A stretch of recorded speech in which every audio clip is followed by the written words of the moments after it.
Muy buenas noches a todos. Hoy tengo un gran invitado, Fernando Fabián Sarmiento.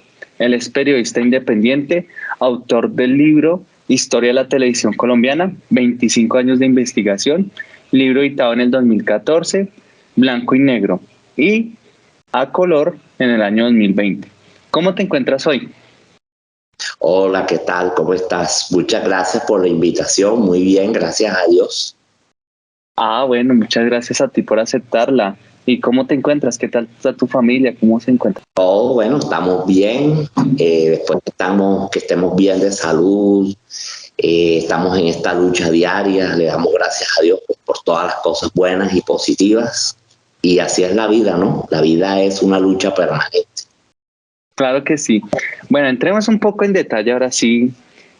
Tú escribiste un libro de la historia de la televisión colombiana. ¿Cómo fueron tus inicios? ¿Por qué te fascina tanto el tema de la televisión? Bueno, eso nació, esa pasión de una manera indescriptible que hasta yo mismo no he podido entender el por qué me nació eso. Daban en ese tiempo la telenovela Lejos del Nido, producida por Caracol Televisión. Yo estaba pequeño, tenía algunos 7 años de edad y me entró una curiosidad indescriptible por saber los nombres de los actores. Y le dije a mi hermana, hazme el favor, cuando finalice la novela, que salen los nombres de los actores que desfilaron, me los anotas. Y a partir de allí yo me aprendía los nombres de los 200 actores que en ese tiempo formaban parte de la televisión colombiana. A partir de allí, durante más de 10 años, estuve al tanto de eso. Cuando yo termino el bachillerato, sale la revista Viernes Cultural de Colprensa, unas publicaciones que decían para la historia de nuestra televisión. Como ya yo estaba tan apasionado por el tema, estaba documentado sobre televisión, le sabía los nombres a todos, la mayoría de los actores, dije, ¿por qué no hacer un libro de la historia de la televisión que contenga estas fotografías, estas reseñas y estos datos? E inicié esa tarea cuando terminé mi bachillerato y tardé 25 años de investigación. Es una investigación ardua, ¿no? ¿Y qué encontraste? ¿Qué sorpresa te llevó escribiendo este libro, investigando? Detalles, Bueno, no sé. claro, bueno, yo me guié primero por los recursos que tenía a mi mano, a la mano. Por ejemplo, las revistas Viernes Cultural, ahí salió reseñas de cuando llegó la visita del Papa, la transmisión por satélite, 1970, la primera Semana Santa en televisión, la historia de algunos pioneros. Entonces, esas reseñas me sirvieron como de base para yo conocer más o menos tener una idea de cómo fueron los inicios de nuestra televisión. Seguidamente yo, pues, precisamente una amiga me dijo, pero tú no puedes investigar así, nada más con los recursos que tienes a las manos. Yo pienso que tienes que comunicarte con la gente de la televisión. Y pues como yo tenía mis 19 añitos, pues uno no tiene como la madurez en el momento, me fui para el diario El Heraldo, pensando que allá podía utilizar todo el archivo de los periódicos, pues teniendo en cuenta también muchos años después, al darme cuenta que la televisión a Barranquilla llegó pues ya en los años 60 y que las parrillas de programación empezaron a publicarse ya en los 70. Entonces el Heraldo me dice, no, esto no es con nosotros, esto es con Irrevisión.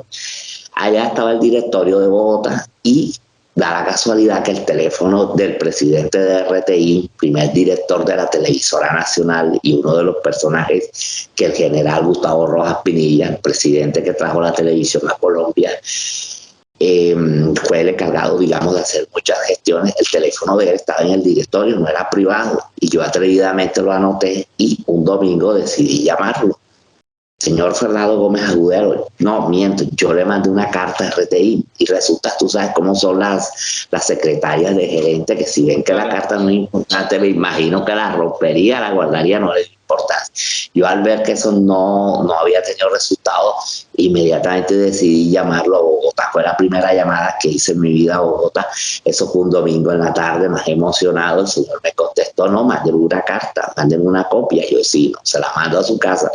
Y el señor me contestó a través de una carta, le encargó a su esposa Teresa Morales, viuda de Gómez, porque el señor murió 3 años después que hablé con él, y él encargó a su esposa de mandarme toda la información de cómo fue el proceso para traer la televisión al país. Me mandó archivos, las primeras páginas del diario El Tiempo y del Espectador, y 3 libros, uno de ellos publicado por el periodista Hernando Telles Blanco, sobre los primeros 25 años de la televisión, es decir, desde 1954 a 1979. Y ahí me dieron una base y empezó a armarse el rompecabezas, por fin, ya de una manera más creíble. De una forma más profesional, digámoslo así, con fuentes y demás. Exacto. Algo de verdaderamente sustentado. ¿Y cómo fueron los inicios de la televisión colombiana? ¿Qué encontraste? ¿Cómo que puedas contar que te llamó tanto la atención?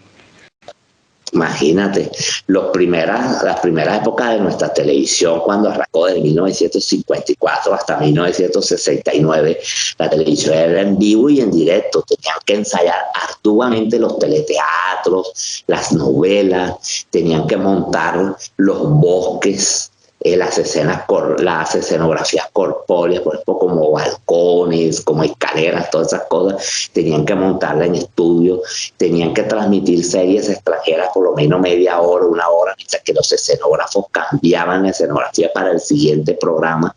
Eso fue lo que más me llamó la atención, esa época del vivo y en directo, blanco y negro, y con los pocos recursos técnicos que habían en ese tiempo, que las cámaras eran del grande de una nevera y los estudios eran pequeños. Los primeros estudios de la televisión, los estudios San Diego, al lado de la Biblioteca Nacional, ahí funcionó toda la televisión que se hizo del 54 hasta el 74, porque a partir del 75 se montan los estudios Gravi y comienza la producción de televisión en color. A color, claro. Uno de los primeros capítulos de tu libro cuenta, digamos, el primer escenario, cómo se construyó, cómo se elaboró. ¿Nos puedes contar un poco, una pequeña reseña, como haciendo introducción a tu libro, cómo fue la primera emisión de la televisión colombiana? La primera emisión, es decir, la transmisión desde el Palacio de San Carlos, donde el general Rojas Pinilla habla, donde casualmente él festeja su primer año de gobierno el 13 de junio de 1954, pero utilizan los estudios San Diego para hacer el primer dramatizado que se hace en nuestra televisión ese día de la inauguración, que se llamó El Niño del Pantano, de donde participó Carmen de Lugo, su hijo Bernardo Romero Pereiro, que tenía entre 12 a 14 años de edad, y Gonzalo Vera Quintana. Allí se preparó las escenografías en ese momento de la inauguración. No eran esas escenografías pues que se ve posteriormente en los siguientes teleteatros, sino era con base a pinturas, algo como para recrear supuestamente el bosque o el sitio donde se estaba desarrollando con base en pintura. Hay que aclarar que los primeros escenógrafos fueron ecuatorianos, Paco y Pepe Beltrán, que utilizaban ese estilo de escenografía. Entonces, digamos, eso fue como el único programa. Igualmente se presentó la Orquesta Sinfónica Nacional de una manera allí sencilla, pero de resto no. Fueron un documental que se presentó, noticias, digamos, sobre a nivel internacional, más la locución del general Rojas Pinilla, pero se presentó también un musical, y ese día fue con los tolimenses, y ese día fueron bautizados como Emeterio y Felipe por el primer animador que hubo en nuestra televisión, Álvaro Monroy Guzmán. Eso se puede decir que fueron como los 3 programas que fueron preparados allí desde los estudios San Diego. Y es bastante interesante todo eso que tú mencionas, porque en efecto, ¿no? La televisión se trajo por Rojas Pinilla en 1954. Entonces ahí vemos como el transcurso. La televisión era, digamos así, más que todo para difundir ideas, temas políticos, de gobierno, ¿no? Pero hay una etapa que ya es comercial. Incluso hay otro capítulo en tu libro que menciona la televisión comercial. ¿Nos puedes contar un poco de este tema? ¿Cómo fue que la televisión dejó de ser, digamos, educativa, de Estado, a ser algo privado y comercial? Bueno, digamos que la televisión se inaugura el 13 de junio del 54. Duró un año siendo una programación eminentemente cultural, educativa. transmitían programas culturales sueltos, los especiales de la Orquesta Sinfónica, personajes de la cultura, digamos, como Marta Traba, como Fausto Cabrera, como Alicia del Carpio, Gloria Valencia Castaño, preparaban programas culturales. Pero precisamente, Julio Agosto, a los 3 meses de inaugurada la televisión, se hace el primer espacio comercial que se llamó El Lápiz Mágico, dirigido por Alberto Acosta y presentado por la primera dama de nuestra televisión, Gloria Valencia de Castaño. Pero en sí la televisión comercial comienza en sí firme un año después, entre agosto a diciembre del 55. Hasta el 56 hubo una sociedad llamada Televisión Comercial Limitada. Y allí comenzaron los concursos, los musicales, los programas de variedades, los magazines femeninos, los programas de cocina, patrocinados por diversas empresas. Y así empezaron los programas, por ejemplo, Gane el reloj con Philips, Conteste y Dana le paga, los postres Royal preguntan, Nescafé paga las letras. Ya ves, los nombres de los programas tienen el nombre del patrocinador y como era en directo, tenían que hacer los comerciales en directo. Y para eso se contó con mujeres bellas como Dora Cadavid, como Elsa Rodríguez Murcia, como Hilda Strauss. El maestro Otto Gres presentaba Fiestas Sorpresa Ras de Atras Publicidad y ahí mismo hacía los comerciales en directo. Y así fue toda la televisión durante los primeros 15 años, pero variada. Era Claro. cultural, educativa y de entretenimiento. Sí, claro, y aquí ya como hacia los 70, 80 creo que ya habían esos programas que eran como digamos Animalandia, todo este tema, ¿no? Que eran culturales en cierta forma. Claro, o sea, la televisión nunca dejó de ser cultural, la televisión pública fue el primer canal que conocemos como el Canal 1, que fue el primer canal de televisión. Luego surge la segunda cadena nacional, que anteriormente había sido el primer canal privado que hubo en Colombia, Teletigre, pero luego llegó a ser la segunda cadena del Estado. Nunca dejó de transmitirse programas culturales, programas ecológicos, Claro. programas educativos. A eso sumémosle el surgimiento del tercer canal educativo que conocemos como Señal Colombia, que fue el Canal 11 y era exclusivamente de la televisión educativa. Bueno, hay un aspecto interesante en tu libro que se llama el aspecto legal de la televisión, ¿no? Y a mí me interesa ese tema porque, pues, por mi profesión, yo soy abogado y es muy recomendable tu libro para que es una gran divulgación de nuestra historia colombiana porque es parte de la idiosincrasia, es como hace parte de lo que somos nosotros, lo que vienen desde nuestros abuelos hasta incluso bisabuelos, ¿no? Que la televisión está desde el 60 claro. Como tal. Entonces hay un tema del aspecto legal que nos quieras contar que es bastante interesante.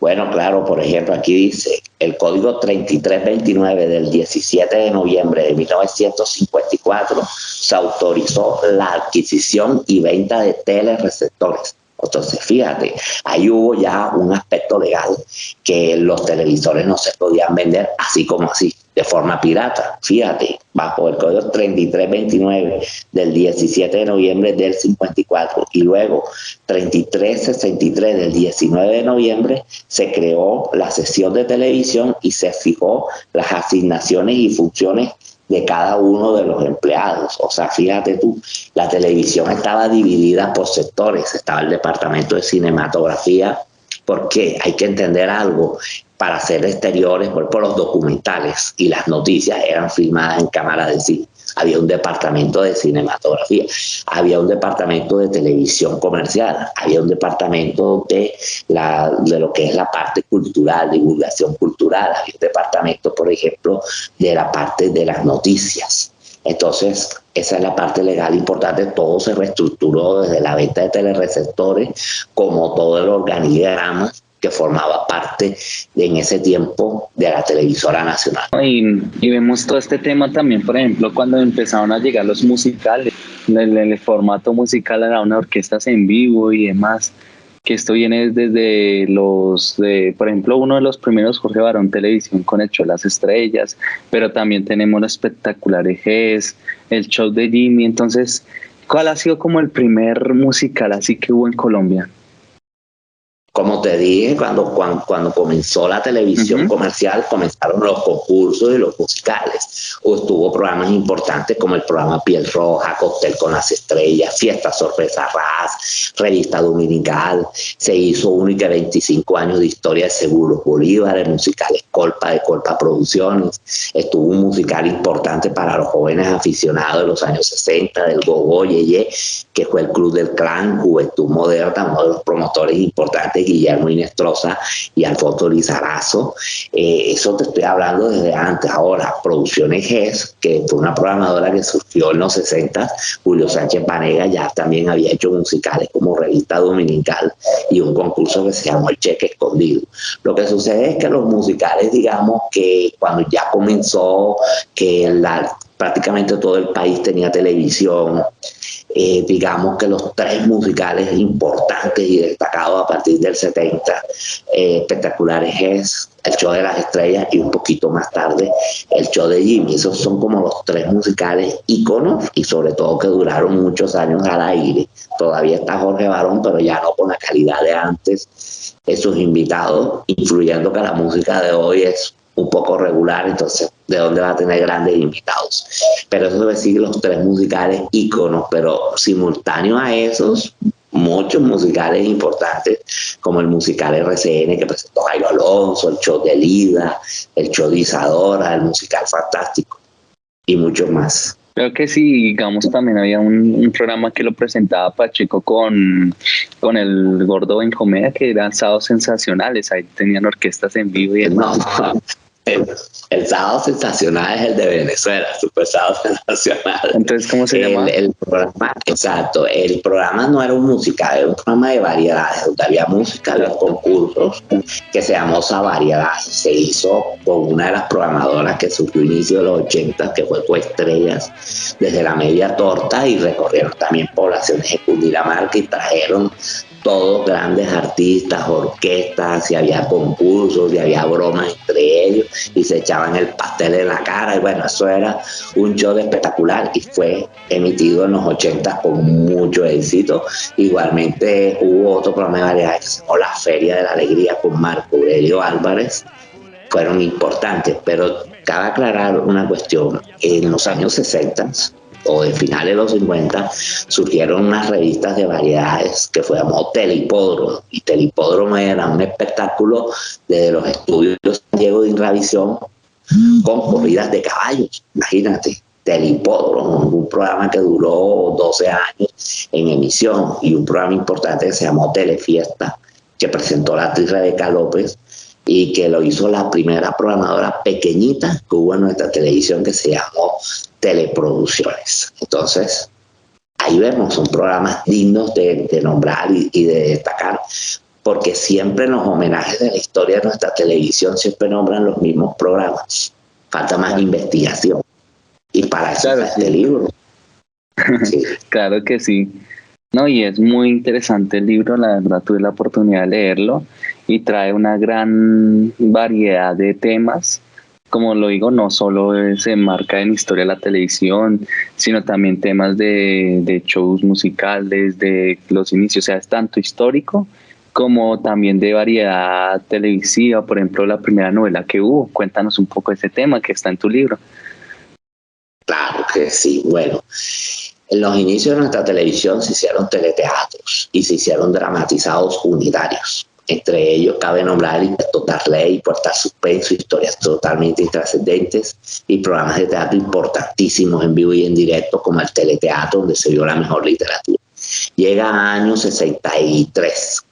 Ya había surgido la primera programadora de nuestra televisión, Punch, 1956. Ellos en 1962, con el patrocinio de Colgate Palmolive, se hace la primera telenovela que había sido éxito en América Latina. Zacapa y había hecho su versión, se llamó El 0597 está ocupado, realizada en vivo y en directo, protagonizada por Jaime John Gill, Elisa de Montojo, Raquel Hércules, participación de Rosita Alonso, entre otros. Estas telenovelas que se hicieron en los años 60 eran telenovelas rosas, telenovelas románticas para hacer llorar, y más que todo vistos por el público femenino. Por eso es que muchos señores todavía seguían afirmando eso de que las novelas eran para las mujeres, pero cambió a partir del año 70.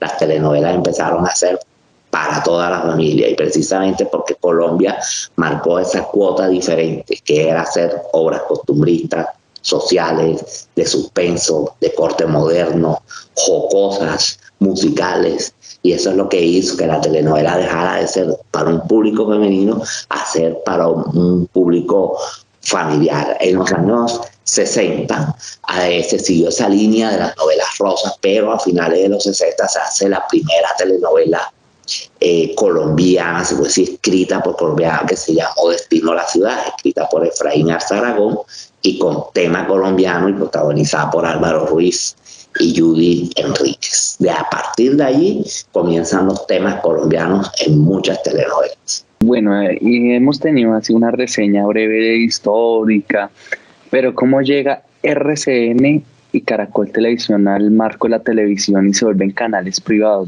Bueno, estas dos empresas, cuando eran radiales, bueno, aún existen, ellas tuvieron sus primeras intervenciones cuando yo te hablé de los inicios de la televisión comercial, de esa sociedad que hubo. Arrendaban espacios, ¿no? Radio, con Fernando Londoño Henao, exactamente. Y RCN Radio también hizo algunos programitas en los años 60 de manera independiente. Caracol Televisión surge como tal, como programadora en 1969 y hace programas importantes como el musical Estudio 15. Posteriormente el segundo programa humorístico que se hace en nuestra televisión después de Operación Jaja, que lo hizo Punch, que se llamó Campeones de la Risa, titulado después posteriormente Sábados Felices. Esos fueron los inicios de Caracol Televisión. RCN comienza un poquito más tarde, en el año 75. RCN Televisión, sobre todo especializada como en transmisiones deportivas, de ciclismo, de natación, de diferentes, digamos, disciplinas deportivas. Luego ya coge fuerza en los 80 cuando empieza a producir telenovelas, y telenovelas más que todo costumbristas, como El Taita, Casa Brava, La Cautiva, Cascabel, La Intrusa. Empieza a hacer como telenovelas de ese corte, a meterse en el género de las telenovelas. Igualmente hizo muchos programas importantes como el musical RCN. A partir de 1980 asume los costos, los derechos de transmisión del Reinado Nacional de la Belleza a partir de 1980. Excelente tu forma de contar la historia. Y veo que no solo escribes muy bien, sino que también sabes expresarte muy bien en temas contando las historias. Bueno, hablemos ahora un poco de este tema. Para ti, ¿cuál ha sido la mejor novela colombiana que se ha realizado? Bueno, yo tuve la oportunidad, digamos, de ver la televisión a finales de los 70, estaba muy pequeñito y viví toda la época dorada de los 80. Para mí, con todo el respeto por los fans de Café y de Betty la Fea, pero para mí el mejor libretista de nuestra televisión es Julio Jiménez, el maestro del suspenso en Colombia, el Alfred Hitchcock colombiano. Por lo tanto, yo considero la mejor telenovela que se emitió en Colombia, que se ha emitido en formato de serie, fue Los Cuervos, porque durante 2 años mantuvo al televidente con un intenso suspenso, un intenso misterio en muchas situaciones, truculencia, drama, y sin olvidar esa parte jocosa que le mete Julio Jiménez a los libretos en ciertos personajes. Sostener una obra como Los Cuervos durante 2 años, eso es lo más espectacular que yo he visto. Claro que sí, de verdad no conozco muy bien la novela que mencionas, pero me imagino que debe ser muy interesante el tema de la trama de la novela. Sí. ¿Esa novela qué año se lanzó? Los Cuervos se lanzó a finales de 1984 y duró 2 años, escrita por Julio Jiménez, dirigida por Ali Umar, y fue protagonizada por un elenco de primerísima categoría: Teresa Gutiérrez, Consuelo Luzardo, Delfina Guido, Paso Selmira Luzardo, que en paz descanse, Ronald Ayazo, Armando Gutiérrez, Norida Rodríguez, un elenco de primerísima categoría. Fue grabada en una casona a las afueras de Bogotá, bueno, los exteriores. El montaje interior fue en los estudios Gravi, mostraba la historia de una familia adinerada, los Olmedo, y a esa casona siempre llegaban los cuervos, personajes, digamos, extraños, maquiavélicos, ambiciosos, perversos, hacerle la vida imposible a esa familia. Pero como dijo una de las actrices que participó allí, Chera del Río, que hacía el personaje de Mimi Granados, en donde ella le dice a uno de los villanos, pensaste que ibas a derrotar a los Olmedo, pero resulta que ellos resultaron ser más déspotas que tú, o sea, terminaron ser hasta más perversos que tú, le decía el personaje de Julio Medina, Asdrúbal Valente. Y así eran los cuervos, eran personajes que se veían buenos, buenas personas, pero que tenían algo también de malo en su interior, o sea, trataban de dar como ese enfoque a veces en ciertas situaciones. Por eso yo considero que Los Cuervos fue la mejor telenovela que se hizo en Colombia. Claro, han habido grandes, El Segundo Enemigo, Porque mataron a Betty, En Cuerpo Ajeno, Las Aguas Mansas, La Viuda de Blanco, en series, por ejemplo, Los Victorinos, La Mujer del Presidente, Tiempos Difíciles, hacia los 2000 la saga, la verdadera obra de arte. Café, Betty la Fea, Escalona, o sea, han habido innumerables telenovelas, imagínate, para nombraros. Se han hecho más de 600 producciones de calidad. Y con éxito internacional, ¿no? No solo en Colombia, sino ha sido de éxito internacional.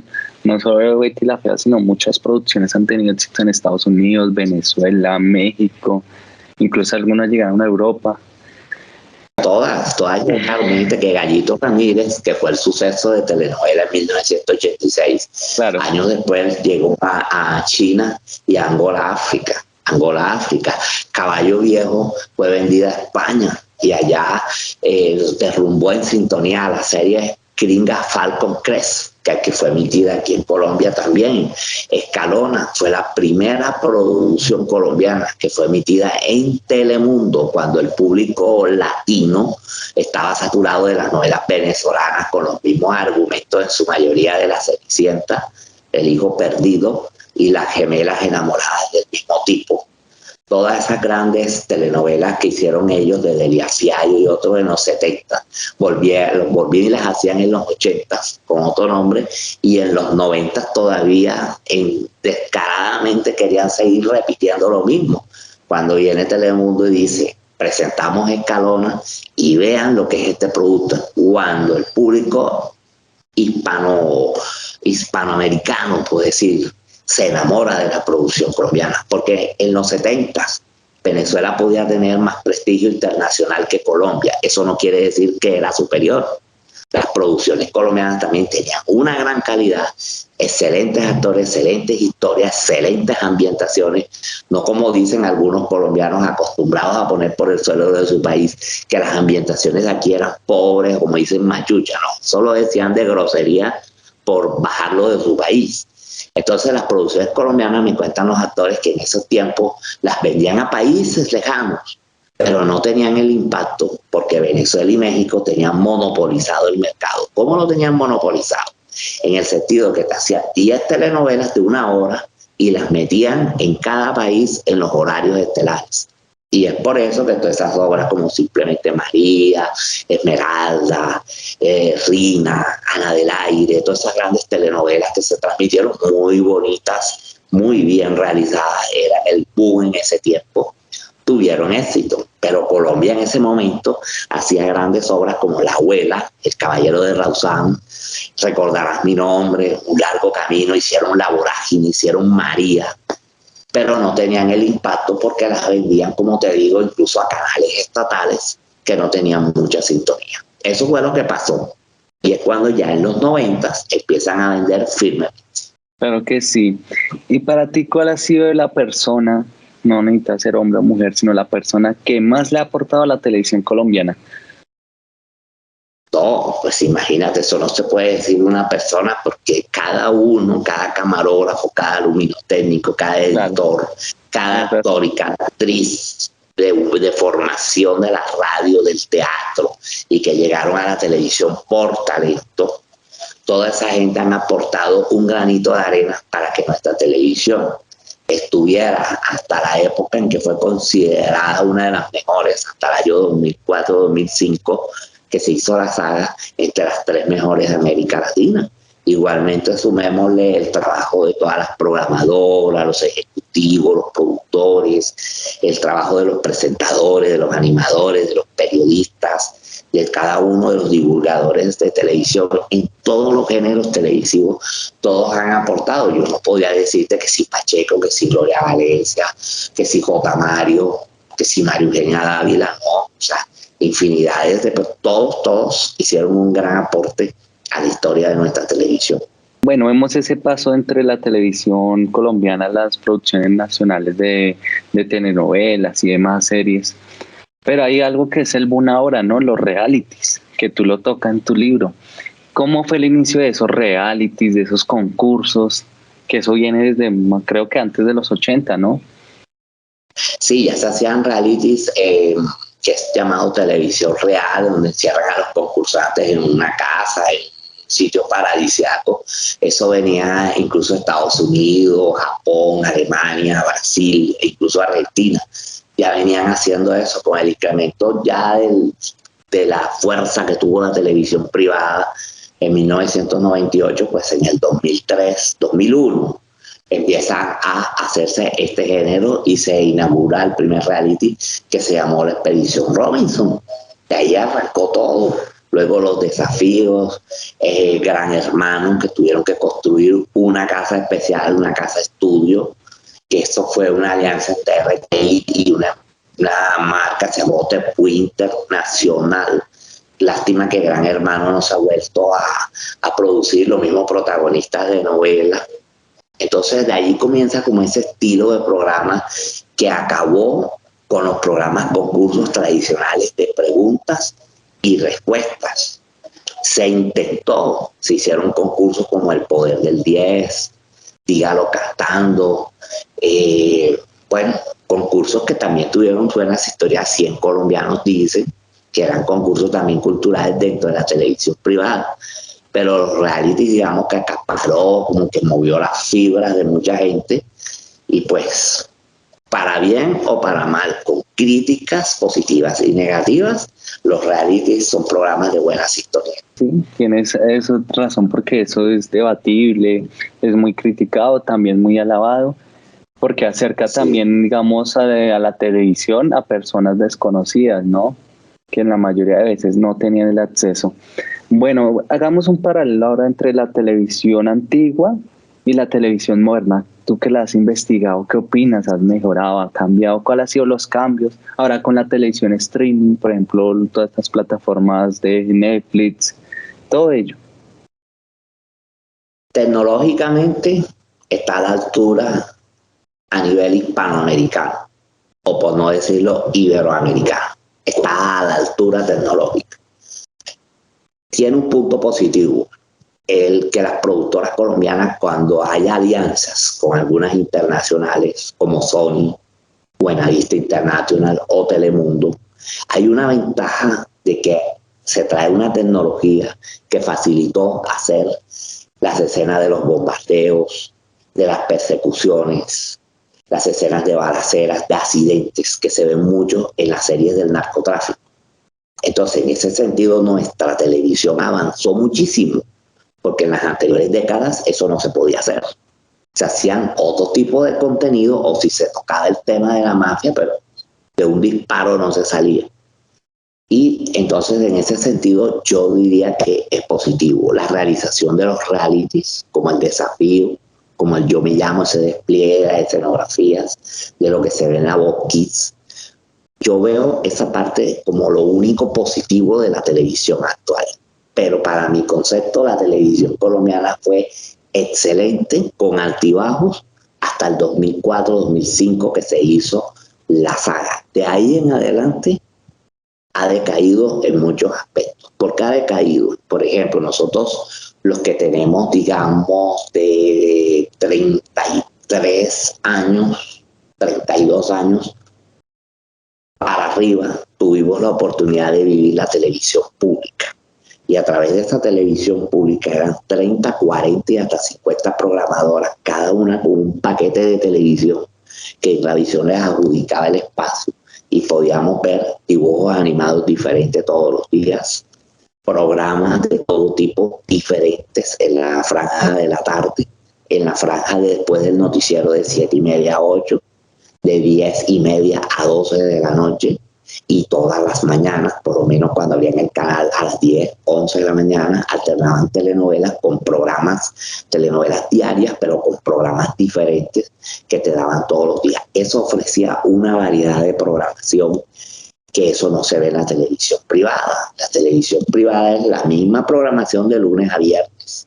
Y los sábados y domingos supuestamente hay una variedad que hoy no existe. No hay películas, no hay series, se han estancado en ciertos géneros en materia de telenovelas, casi no transmiten dibujos animados de los cuentos de los hermanos Grimm, del Chavo, no sale, o de la versión de Betty la Fea en dibujos animados. Entonces yo pienso que en materia de variedad se cayó totalmente. A eso sumémosle que la televisión privada no es educativa ni cultural, pero ese vacío te lo llena Señal Colombia y los canales regionales. Entonces, al hablar de televisión, no solamente hablemos de Caracol y RCN, hablemos de un canal privado como City TV, que nos hace recordar la televisión de antes. Claro que sí. Bueno, y digamos, la gente que es aficionada a este tema y quiere conseguir tu libro, ¿dónde lo consiguen? ¿Dónde pueden comprar tu libro? Conmigo directamente. Se tienen que comunicar al 320-560-2741 por WhatsApp o llamándome directamente, o me puede escribir en las redes sociales, por Facebook, por ejemplo. Hay una página que se llama Libro Historia de la Televisión Colombiana 25 años, allí pueden escribirme, o me pueden escribir al Facebook personal, Fernando Fabián Sarmiento Ranaúl. Igualmente me consiguen en Twitter, en TikTok, en YouTube y en Instagram. Todos tienen en común el libro Telecom en Instagram, en TikTok, Libro Historia Telecolombia. Bueno, así vamos. Ahí, digamos, me pueden conseguir el libro digital, 1,300 páginas, se puede descargar en el computador, cuesta 50,000 pesos. Y el libro impreso en color, elevaron los costos 330,000 pesos, más envío desde Barranquilla. Por eso es que yo ofrezco más la opción digital, porque lo pueden descargar en el computador y lo pueden imprimir si quieren manualmente, incluso si compran las remas de Propalcot, tener un libro lujoso. Bueno, no, como reflexión final, ¿qué nos quieres contar de la televisión? ¿Qué te dejó escribir este libro? ¿Qué fue lo que más disfrutaste? No sé, lo que quieras contar. Para mí la experiencia más hermosa de haber escrito este libro de la historia de la televisión colombiana es haber tratado de manera directa e indirecta con todos los actores veteranos en nuestra televisión, del cual el 50% se ha ido, pero que yo tuve oportunidad de tratar con ellos en los 90. Cuando yo arranco la investigación en el 90, eran poquitos los que habían muerto, y durante el transcurso de esa etapa dura de investigación, en los 90 igualmente fueron poquiticos los que fallecieron. Cuando ya empezaron a fallecer hacia los 2000 con más intensidad, ya yo había hablado con Álvaro Ruiz, con Carlos Muñoz, con María Eugenia Dávila, con Delfina Guido, que tuvo la oportunidad de invitarle y venir a mi casa, con Chela del Río, por teléfono, con estas grandes actrices como Erika Cruz, con El Saldao, que poco no la conocen, pero que era Pepita Mendieta en Dejémonos de Vainas, con Dora Cadavid, con Raquel Hércules, en fin, con tantos que se han ido. Tuve la oportunidad igualmente con los que no se han ido. Estoy conectado a través de las redes sociales y todavía sigo conversando con ellos por teléfono y sigo investigando y complementando el libro, no solamente actualizarlo, sino también tener cosas del ayer, fotografías, cosas que pueden ir complementando pues este libro, que de 1,300 páginas creo que va a pasar a 1,500. Claro que sí. Entonces, muchas gracias por haber participado en mi canal, por regalarme un poco de tu tiempo a contar la historia de tu libro, de la historia de la televisión colombiana.